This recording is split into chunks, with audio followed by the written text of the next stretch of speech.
Hello friends, it is here from the hills of southern Italy. Today is the 6th of January 2019. So, once again, happy Thursday on a Sunday, since this video is coming to you a few days late, and it'll probably be uploaded even later since I'm traveling, and it will be difficult for me to get a good internet connection. So, first week of the month of January, first week of the year 2019, and I want to combine these two things to bring you a book review pertinent to the topic of New Year's resolutions. So the book is The Power of Habit from Charles Duhigg, and whilst I haven't completely finished reading it, it was lent to me a few years ago by a friend, I have read enough and I've seen enough interviews to kind of know what the general gist of the book is about. And that comes as methods to generate and maintain habits or destroy bad habits.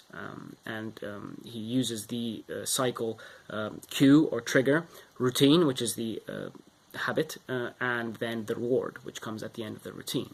And this kind of cycle is what feeds a habit or destroys it. And so I see New Year's resolutions as a primary method to start a new habit.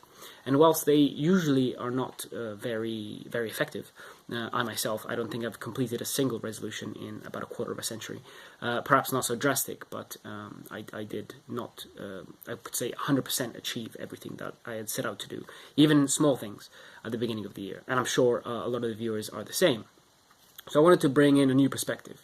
I haven't been doing New Year's resolutions for quite a few years now, ever since I discovered the themed years from CGP Grey, and I will leave a link in the description from a few articles that talked about this, and one directly from the podcast, even though I don't think it's the original episode, because I seem to recall it was earlier than 2018 that I found this out, maybe 2016, when the articles were written.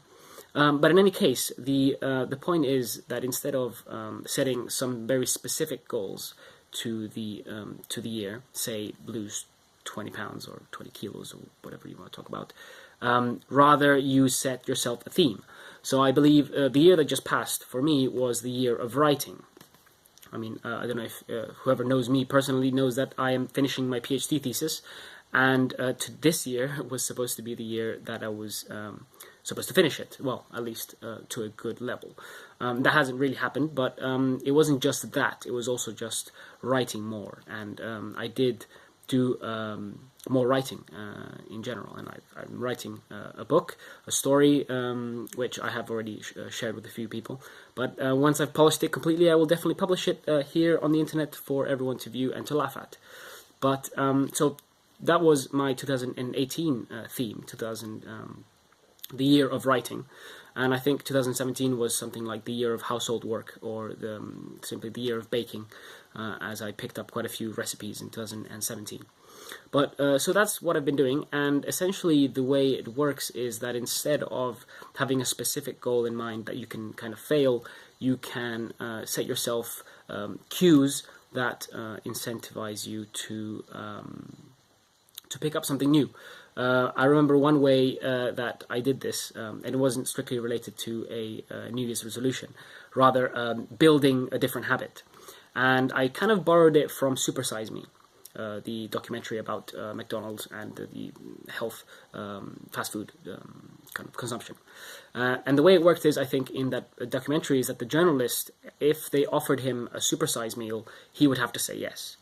And for me, since I wanted to get into spicy food, essentially everywhere I went to in a place where they offered spicy food, if they offered me the highest, I would have to accept.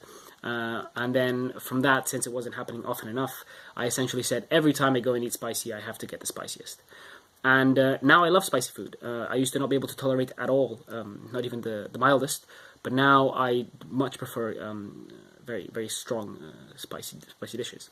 Strange story, but the point is, you create a mechanism whereby if the occasion comes where you can choose to adhere to your theme, then you should. And that is exactly what I think I'll be doing this year. And I haven't actually decided yet what I'll do. I'll think about it. So, another thing. So CGP Grey and his themed years, obviously a link in the description to that, and a few articles talking about this.